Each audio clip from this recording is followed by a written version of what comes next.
is going on, everybody? It is your boy Arrows here, and today we are once again talking about Lorcana. Once again, the wild is unknown, but today we are looking at the Emerald offering, the Emerald portion of this set.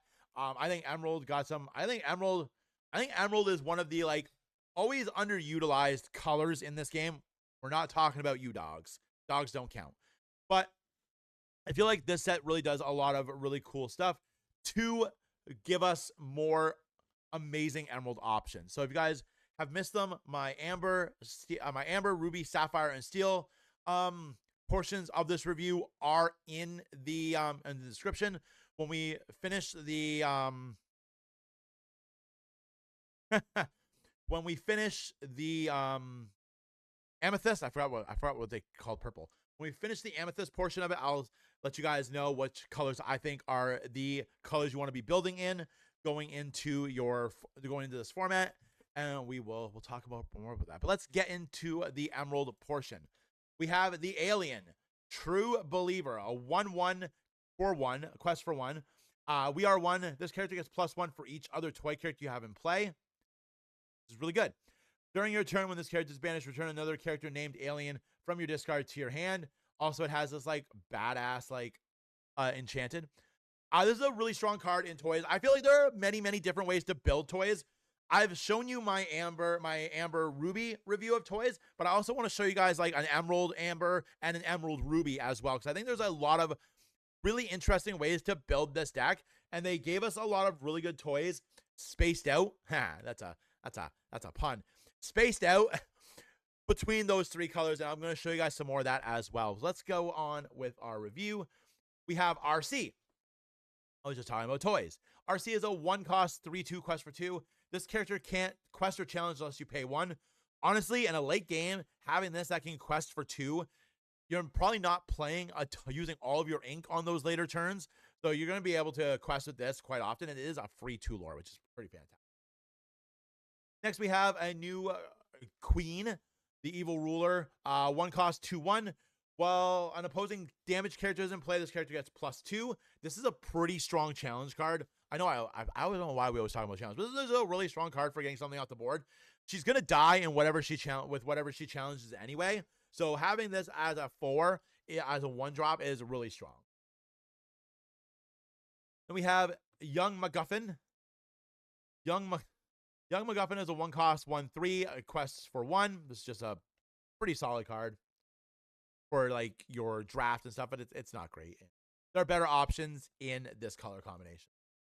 Then we have our first Buzz Lightyear. Buzz Lightyear is a Storyborn Hero toy captain. He's a 2-cost 3/3 quest for 1. It's a pretty strong shift target.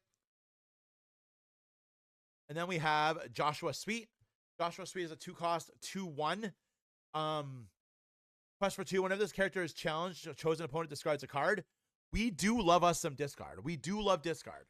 I heavily played discard before all the good stuff was rotated out of it.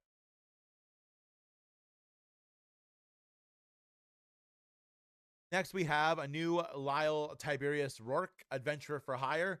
He is a 2-cost 2/2 quest for 1.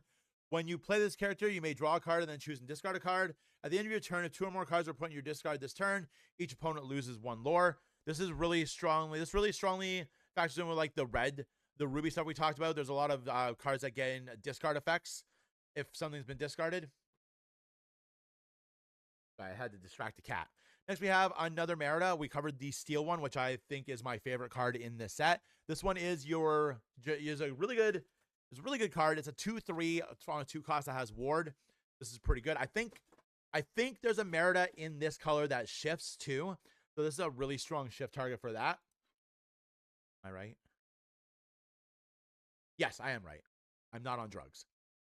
Next, we have another Buzz Lightyear. This is a 4/2 on a 3-cost quest for 1. Secret mission: whenever you pay 2 or less to play a non-character, draw a card, then choose and discard a card. Whenever you pay 2 or less to play a character, deal 1 damage to chosen opposing character. This is a really strong card in the later games, because you pay 2, you play. Trying to think of a really strong 2-cost card, non-character. You know, we use 1. You pay 1 to play but I'm much faster. You draw a card and discard a card. You play one to play a character. You deal damage to something. This is pretty good. Next, we have Hamish, Hubert, and Harris, the troublemaking triplets. They are 3-cost, 3/3 quest for 1 with evasive. This is I love getting more evasives. Evasives are always like one of my favorite decks. One of the first competitive Lorcana decks I built was Emerald Ruby evasives. So I'm really happy to see them. This would be really good in that style of build. Next, we have Lenny. Lenny is a 3-cost 0/2. When you play this character, chosen opponent reveals their hand and discards an action of your choice. That is really cool because it will hit songs. And then coming up fast, during your turn, whenever you play an action, you may ready this character. So you can play him, see what discard something. If he lives after you quest with him, you play an action, you ready him. This is a pretty solid card. Good for the toy deck. And then we have Peter Pan searching far and wide. I love this picture for Peter Pan. Yes, I'm playing with the cat while I'm doing it in this stuff.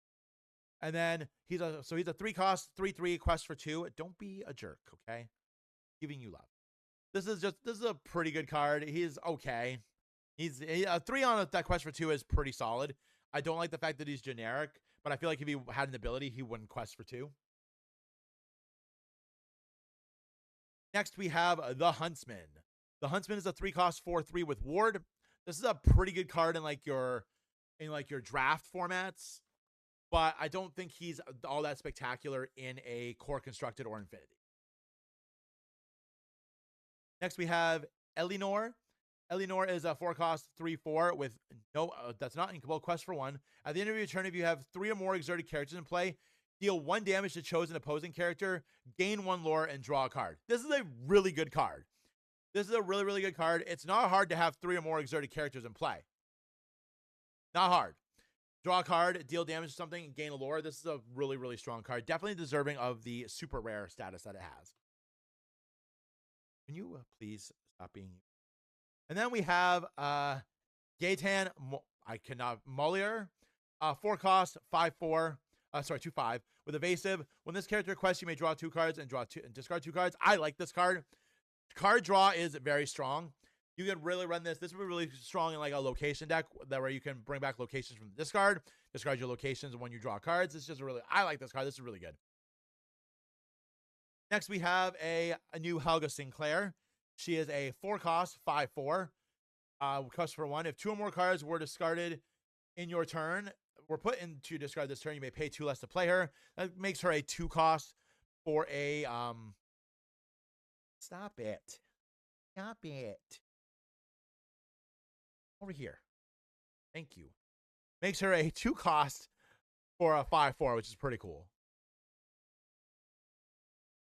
Next, we have our first legendary from this set, the Queen. I have very mixed feelings on the Queen. On this Queen. I have very, very mixed feelings on this card. It's a 4-cost 5/3. When you play this character, you may draw a card. If you do, each opponent gains 2 lore. While an opponent has more lore than you, this character gets +2 lore. You're going to play this card. You might get it off in Lorcana is a best of 3. You play this card in your first game, you might get it off. It might do some work for you. But if your opponent knows it's coming, they're going to save something to blow it up, to get rid of it. So you've just given your opponent 2 free lore, and you're not going to get any benefit out of it because they're going to hurl this Thunderbolt. They're going to let it go. They're going to Strength of a Raging Fire when they have 3 characters. They're going to get rid of it.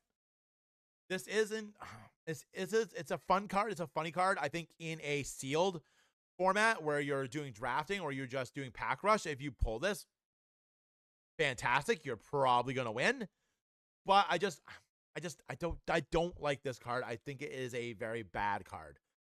Mechanically, in a competitive game, competitive area, this is going to die the turn after it comes out, so you can't do anything with it.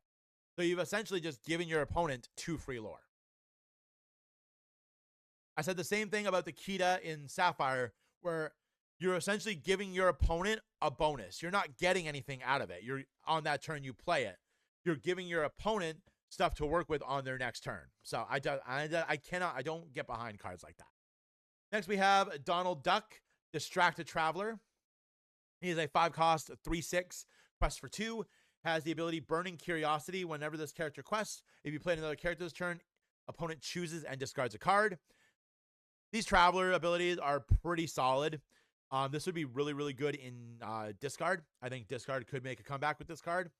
Really good card. Then we have Lord MacGuffin. He's a 5-cost 6/4. Quest for 2. And wait for it. This character may enter play exerted to deal 3 damage to chosen damage character. I like this card. I like this card a lot. I think if you're playing Emerald Steel, you're playing a very damage heavy deck. And this fits into that very, very well. You play something, 3 arrows. You deal 4 damage to one thing with Merida, 3 damage to another thing with the Merida. You play this, you deal 3 damage to a chosen damage character. I think this is a really, really strong card. And speaking of Merida, she is here as a rare with a cool epic. Cool epic. This Merida is a 5-cost 3/6. Shifts for 3. And then the quest for 2. And has the ability, while this character is exerted, whenever an opposing character challenges, you may deal 1 damage to the challenging character. This is pretty cool. This actually be really strong, like an Emerald Amber bodyguard deck or Emerald Steel bodyguard deck, because they have to attack into that bodyguard. If that bodyguard has resist, then it's going to take them longer to take it out. You're going to be dealing damage to stuff. Playing your Lord MacGuffins on your next turn to deal 3 damage to damaged characters. I like this card a lot. I think Merida got a lot of love in this set, and I'm really excited to play stuff with her. I'm leaning, my Merida deck is leaning towards green, Emerald Emerald Steel, because I think there's a lot of like neat damaging outputs for that. And then we have the Witch. The Witch is a 5-cost 4/6. And whenever this character is challenged, each opponent loses 2 lore, and she quests for 2. So this is a pretty solid card. I'm always a huge fan of lore loss. I think this would be so much better if it was a cheaper cost. But honestly, I think this is still a really solid offering if you look to deny your opponent lore.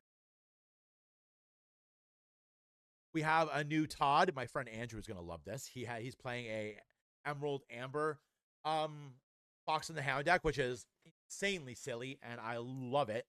And he also loops you with Shere Khan, so I also hate it at the same time. This Todd is a 5-cost 5/4 evasive quest for 2. I don't really think this adds anything to that style of deck. There are better evasive options if you were playing evasives that are better than Todd in this scenario. So I don't think like that being evasive is overly helpful. It's got a cool picture. Looking at me, he's all like smug and nimble, but I don't think this is going to be seeing a lot of play. Again, this is another card that in a pack rush format or in a draft format, this could be really good, but in core constructed, I don't see it being that spectacular. And next we have a new Cruella de Vil. She is a 6-cost 4/4 that quests for 4. With the ability, you're out of fashion. Whenever this character quests, if you play another character this turn, you may banish chosen character. This would be very interesting with Sapphire, because I could play this on turn 1, turn 2, Tipo, turn 3, yeah, 4, play Cinderella, yeah, 5 on turn 4, 6 on Ink. Yeah, you can play this on your turn 4, and she quests for 4, which is kind of disgusting. I like this card a lot. I think out of all of the Travelers, I think she might be my favorite one. Maybe Ariel. Ariel is really good too. But I think Cruella de Vil might be my favorite Traveler that we've reviewed so far. I like this card. It's a 6-cost 4/4. Your opponent immediately needs to take care of this. Or either they have to take care of it on their turn, or they have to take care of it on their next turn after you've quested for 4 lore. This would be amazing with the purple Pocahontas. Now, when you play it, you quest for lore equal to Is that opponents? I think that might just be opponents. But this is a really good card. No, it's both. It's both. So yeah, you get now just a quest with that Pocahontas for 5 ink. For 5 lore. This is really good. It's a really good card. Do not sleep on this. This is probably the best of the Travelers and one of the best cards in Emerald. We have another Helga Sinclair. This Helga Sinclair is a 6 cost, 5/5, 2 lore, and then with the ability combat training. I like this ability a lot. Whenever this character quests, deal 1 damage to chosen opposing character. If 2 or more cards were put into your discard this turn, deal 2 damage. This is a really good way to get rid of stuff on the field after you've challenged into stuff, or you've had stuff, or you've discarded cards for something. Green has a lot of draw and discard. This works very, very well with Gaetan Moliere, because whenever you quest, you draw and discard 2 cards. So he quests, you do that. You quest with her, you discarded 2 cards. You have now dealt 2 damage to something. This is a really, really neat little combination. Will it see a lot of play in Core Constructed? I don't know, but if you pull these 2 in a sealed or a pack rush, go for it. Because that's evasive, and that is a 5/5. Nothing is getting over this. And you start with 2 additional ink in pack rush. So yeah, you're good. Next we have, in my opinion, one of the top legendaries in this set. I would definitely put it up there with Merida and Sid. We are looking at Buzz Lightyear Jungle Ranger. That is a spiffy jacket. Buzz Lightyear Jungle Ranger is a 7/5, quests for 2, and then he's a 7 cost, but he can shift for 5. When you play this character, you may return an action card with cost 7 or less from your discard to your hand. Whenever you play an action, chosen character gets +1 lore this turn. This is insanely good. I love this card so much. I have a really neat idea with this in Sapphire, because you could play it on your turn 4. Yeah, your turn 4, which is terrifying. And also, it's got this really awesome looking enchanted. But no, this is a good card. So you play it, you shift on it. You almost, in my opinion, you almost always want to shift on this. Because when you play this character, you get an action of cost 7 or less back. That is pretty much every good action in this game that people are running. And then whenever you play an action, chosen character gets +1 lore this turn. You give something like Cruella. If you have Cruella on the field, when you play this card, you are questing for 5. That is terrifying. Terrifying. And there's a combo in the Infinity format for this, which is really cool. And then our last character is Milo Thatch, getting his hands dirty. This is a 5/5 with Ward. Quest for 3, has 2 abilities. Scholar's Gambit. When you play this character, you may choose and discard a card to return a chosen character to their player's hand. And at the end of your turn, if 2 or more cards were put into your discard this turn, draw a card. This is a solid card that you don't really have to quest with it for it to be really, really broken. We've seen there are tons of ways for you to discard your own cards in this set, in this color combination. We have Gaetan Moliere. Excuse me. We have a ton of really great ways and other characters for you to do this too. We have cards like Bobby Zimmerowski, which lets you draw a card and discard a card. And if you want to do it in Steel, we have the Mulan and Bobby that can draw and discard you cards. This is a really, really good card, I think. And then we have our actions. We have Sabotage for 3, banish chosen item or location and all other items or location with the same name. This, I think, has potential to be a one-of index. Being able to banish locations seems like it's getting really, really good again. Being able to do it relatively easy without having to waste your attack on it seems like it's going to be really, really good again. And being able to banish items with the same name is also pretty strong. Not as strong maybe as banishing locations with the same name if your opponent's playing a lot of rush locations. I think this is a good card. I don't think you play more than one of it in a deck because it is just a get out of jail free card if you need to get rid of a pesky location. Next we have the Family Scattered. This is an 8-cost action. Opponent chooses 3 of their characters and returns one of their cards to their hand. puts one on top of the bottom of the deck and puts one on top of their deck. You're not going to run this over. You're not going to run this over Stop Chaos in his tracks or Under the Sea. You're just not.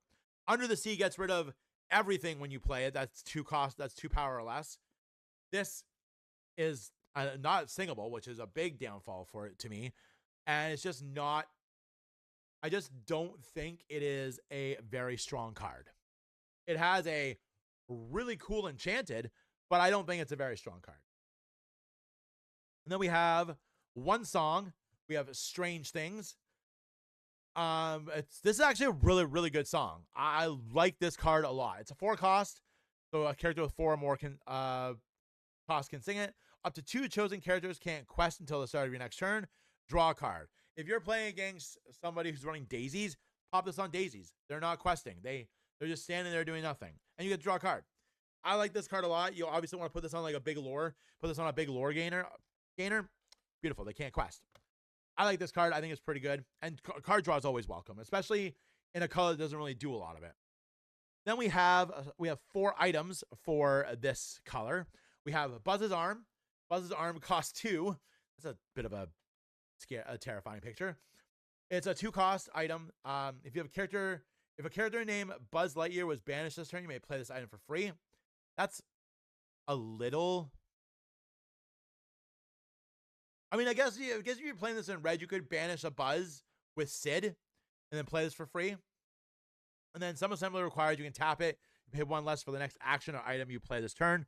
This is a pretty solid card. I think you might be able to find a place for it in some decks. Then we have Merida's Bow.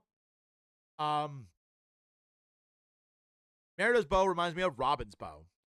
For 2, you can play it. It's an item. It's uninkable. And then an easy shot when you play this item, deal 1 damage to chosen character, and then you can pay 1 and banish it to deal 1 damage to chosen character. This isn't terrible. I think if you're playing this in like the Emerald Steel version where you're dealing a lot of damage and stuff, I think this is a really good card. A really strong finish card. Oh, I missed one. Then we have the Gyrovac. The Gyrovac is a 3 cost uninkable item with the ability to take her up. You can tap 1 and pay it. You can tap it and pay 1. Chosen character of yours gains evasive until the start of your next turn.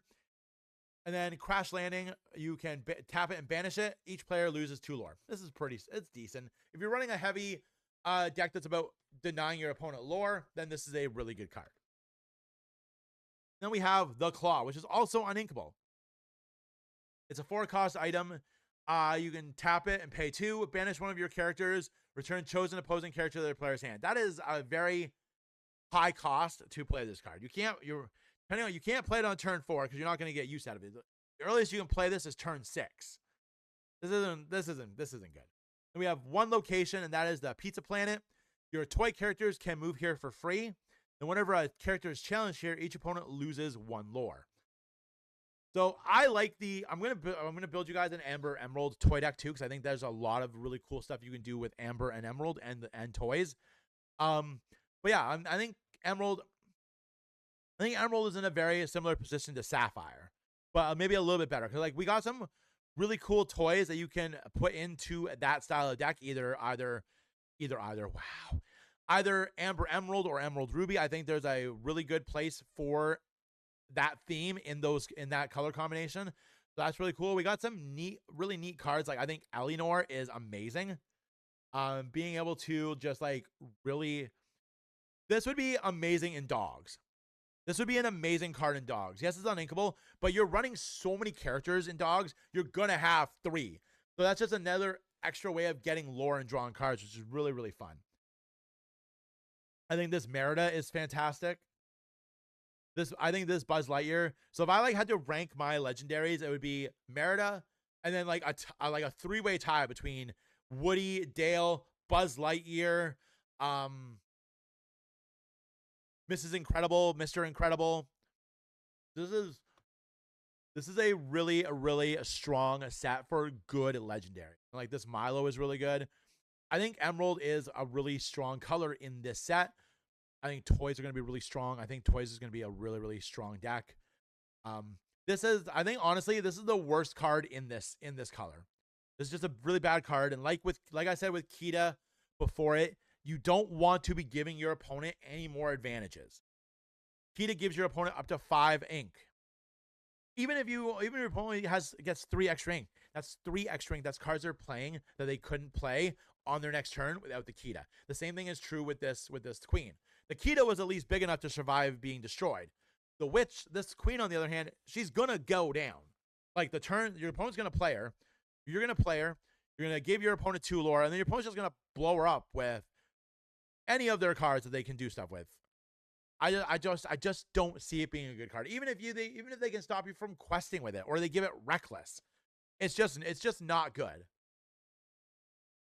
But yeah, I think this is a really strong color. I think honestly, Sapphire is the worst color we've reviewed so far. I think every other ink color brings something really fun to the table. Sapphire has fun cards, but as a whole, the legendaries are kind of bad. So, but that's my thoughts. If you guys want to check out the Sapphire or the Ruby or the Steel or the Amber offerings for the set review, they will be linked in the description below. Don't forget to like the channel, subscribe, ding the videos. I appreciate it. We hit 100 subscribers, which is crazy. I never thought it would happen. And I just love talking about card games with you guys. Like I said, be prepared. We do have upcoming Cardfight Vanguard content. I decided I was going to wait to start it until I could show you guys what I was playing. So the streams this week that were supposed to be Vanguard, there'll be something else if you follow me on Twitch. And then we'll get into that once I get those cards. I'm ordering them on Friday, next Friday. Yeah, next Friday, fingers crossed. So hopefully within the next couple weeks, we'll be able to start giving you guys some Cardfight Vanguard content. I was going to cover the big tournaments we had this past weekend, but it just seems kind of late now. Other people have already gotten to it. But yeah, I hope that you guys are enjoying these ink color reviews. I am excited to do the last one. We have one left, and that is Amethyst. I'm a huge Amethyst enjoyer, so I'm really interested to see what that holds for us. But as always, guys, go play some card games. They're fantastic. Also, check out Arrows Does RPGs, Arrows Gaming. We do have content coming for that. I have overworked myself again. I have put too much on my plate, and I'm having a real hard time trying to decide what is more important. So hopefully we will get everything back up and running. My work schedule is going back to normal, so it's going to be a lot easier to do the things. But as always, friends, I will see you in the next one. Go play some card games. They're amazing. Bye.